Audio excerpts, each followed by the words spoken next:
ভালো নেই আমরা। আমাদের দেশ নেত্রী বলার কোনো ভাষা আছে আমাদের কোনো ভাষা নাই। এই ক্ষতি পোষানোর কোনো কিছুই নেই।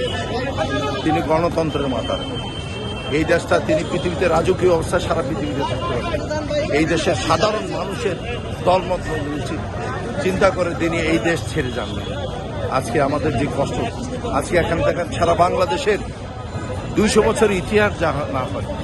আপনার শহীদ রাষ্ট্রপতি জিয়া রহমানের জানাজা দেখেছেন, আপনার হাদির জানাজা দেখেছেন। এই জানাজা আগামী 200-500 বছরও এই বাংলাদেশের মাটিতে আর কখনো হবে না।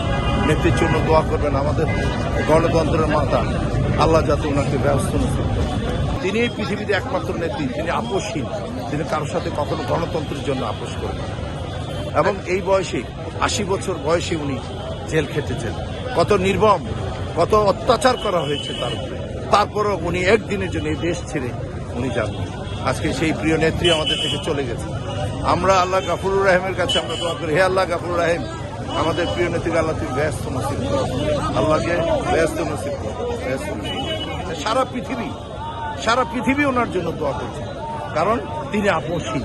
সেই জন্য আজকে দেখবেন যে মানুষের যে জনস্রোত, তাকিয়ে দেখেন দল মত নির্বিশেষে সব প্রত্যেক সমাজের মানুষ আজকে এই জানাতে বসেছে। আবারও বলি, নেত্রীর জন্য দোয়া করতে আল্লাহ